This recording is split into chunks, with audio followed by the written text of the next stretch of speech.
Barney Frank doesn't feel like you should leave anything to your family. Fact is, Barney Frank, I want to leave everything I can to my family because my family is the only one that counts. We have another on our list of things to clean up and talk about today. We had another one that I wanted to talk about, and that's good old Van Jones. Good old Van Jones, the communist, the Marxist, the czar of green. Van Jones has had a lot of problem in the last year because his agenda just hasn't been able to cut it. So if you didn't catch this, we try to give you the little blurbs here and there. If you go to the website, www.conservativefreedomusa.com, you can catch a lot of these things because we do post a lot of articles that you can read, but we also try to post video because it's my belief that more people will watch and hear, will learn from what they see and hear at the same time. So most everything we do, we try to post in video. But what you're going to find is that Van Jones, and I hope some of these recordings come out well, but good old Van, he's telling us now that, this hasn't worked, that hasn't worked. Now, even though this green agenda has been proven over and over is a lie, even though global warming really isn't the truth, they're not going to stop. They're going to continue to push this agenda. But now, everything else has failed, and Van Jones, see if you pick up in this exactly how Van Jones feels like you got to pick it up.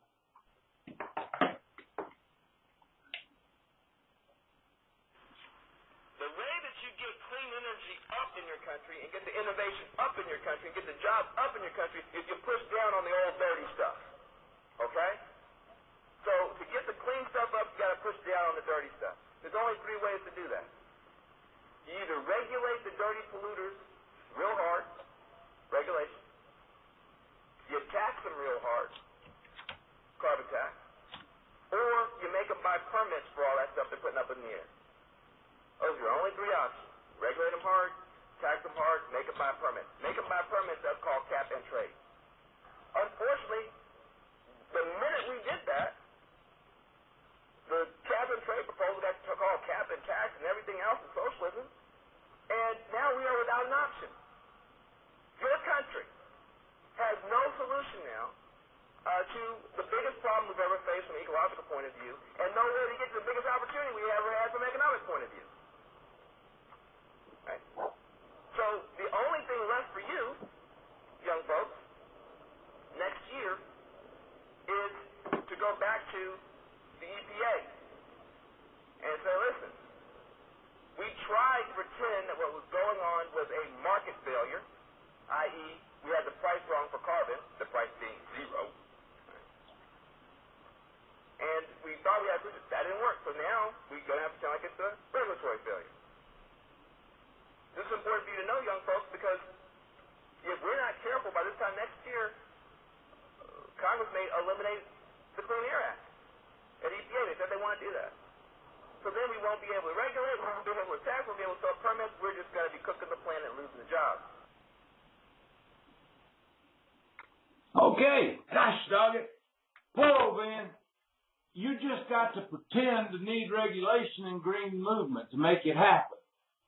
Young folks, young folks, young folks, your country has no solution.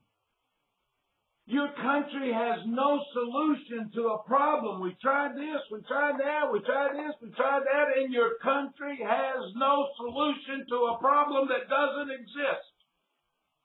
We must fight. We must fight to get this problem fixed that doesn't exist fixed.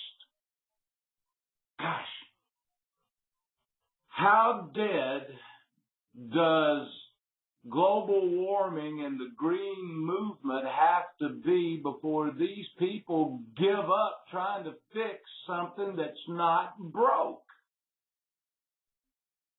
I don't know. It's absolutely amazing to me.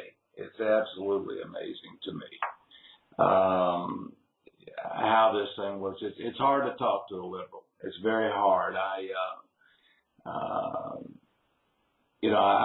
have continued to put together a lot of things. And last show we had some Christmas music with parodies of Obama. I've got a few more today. The one I particularly liked was When I'm 64 on the Obamacare song. But I've got another one today, and everybody loves that music, American Pie. And we have a beautiful song called The Day Obamacare Died. Long, long time ago, I can still remember how the protests used to make me smile. 'Cause I knew we could ram it through before they ever had a clue.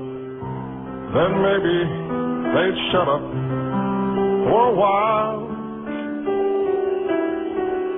But the protests grew and made me shiver. Pelosi and Reid could not deliver.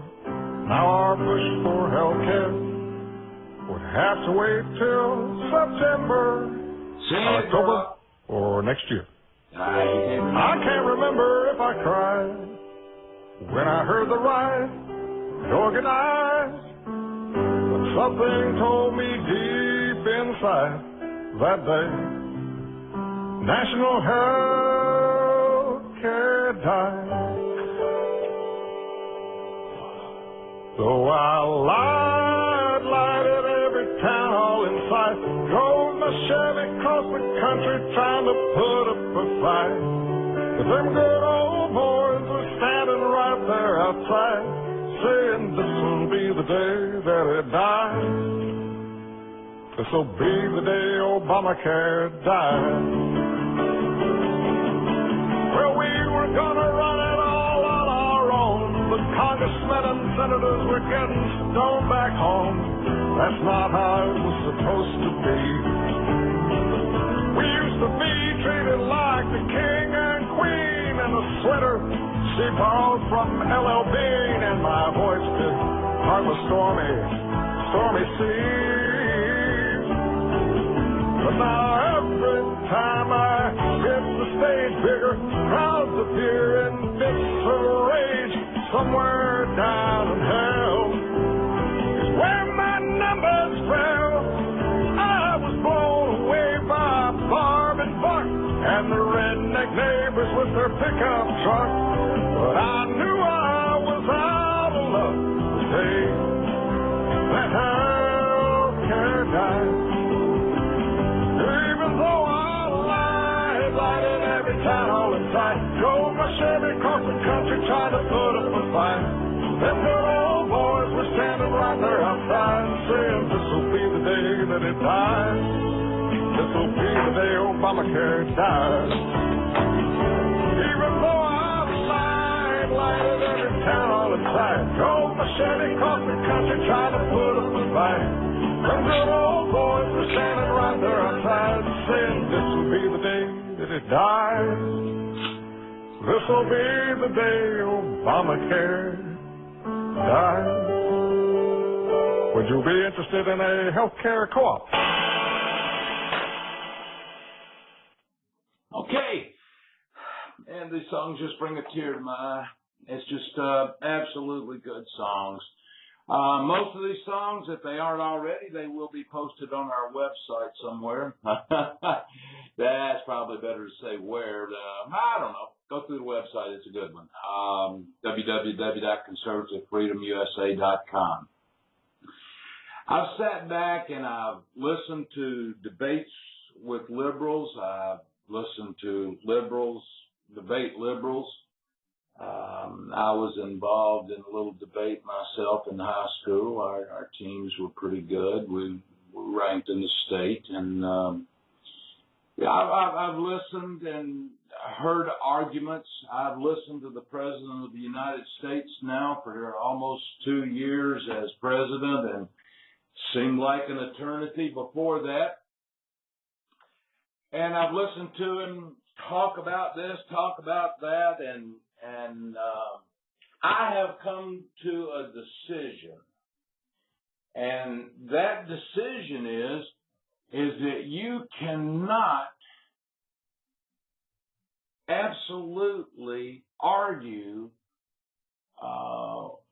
with a liberal. There's just absolutely no way to do it. Just can't. So what we've done is, and we have this posted, is we have a little audio file for the show that we're going to listen to that's going to show you how liberals argue. And I hope there's some liberals listening. I hope Al Sharpton, we're going to talk about in a few minutes. And I'm setting this up so that as you listen to more clips that we have later on that involve Al Sharpton, that you can see how this guide to how liberals argue is pretty much spot on, and how it can be very helpful for you to be able to have a discourse with a liberal. I'm not going to be so bold as to say they're all idiots. It's just very hard to deal with them. I'll let Laurie Ingram deal with them all being idiots. But listen to this. I think you're going to like it. It's going to tell you how liberals argue. What do you think about the mosque controversy? I think we need more mosques. Why? So we can show the world that we are not bigots. But don't you know what happens in countries where Muslims rule? I don't care. We need more hope and change. That is crazy. There are too many Christian fundamentalists trying to impose their views on us through government. What? They are trying to take over America. We need more Muslims to show the world how multicultural we are. But don't you read about what is happening in Europe because of rampant Muslim immigration? You must be a bigot. Please. Let's talk about the issues. These events are important. No. You should not be allowed to speak. You must have supported Bush. You're a hate monger. But I'm trying to have a dialogue with you about the issues. Your hate speech should be banned. But don't you know that Sharia law is being implemented in many European countries with large Muslim immigrant populations? I don't care. You're a warmonger. But in many European cities, there are now no-go zones where non-Muslims and police cannot enter. Islam is a religion of peace. We should welcome all of them. Yes, but don't you think we should carefully screen which immigrants come here from Muslim countries? No. You spread hate. I will report you for hate speech. But don't you think Muslims need to reform their religion to embrace all cultures and renounce violence among them? No, Muslim immigrants should come. We are a nation of immigrants. But aren't you aware of the human rights abuses in many Muslim countries where women don't have rights and are tortured? No. Conservative Christians oppress women's rights because they don't want women to have abortions. You must be a radical right-winger. I simply want to have a dialogue about the issues affecting the world. I'm going to call campus security and have you arrested for hate speech. No, I'm not condoning hatred towards Muslims. I'm simply addressing a global concern regarding the violence and their religion. There are many who want to destroy Israel and America. You're a fascist. The Palestinians should be given their land back and have a state. The land is Israel's. It is their ancient homeland, and the territory they acquired during their wars when they were attacked by the Arabs is rightly theirs. The Palestinians preach hatred and violence against Jews. They teach their children that suicide bombing is good if it targets Jews. No. The Palestinians are oppressed by apartheid policies. Israel commits war crimes against them. That's not true. Israel provides the Palestinians security and millions worth of food and aid. Israel tries to defend its citizens against Palestinian rockets that are shot at its cities and schools. I don't care. The Zionist conspiracy creates propaganda and controls the media and financial centers of the world. Iran just wants nuclear power to provide electricity. That is the same rhetoric that the terrorists use. Iran's President Ahmadinejad has repeatedly vowed to destroy Israel.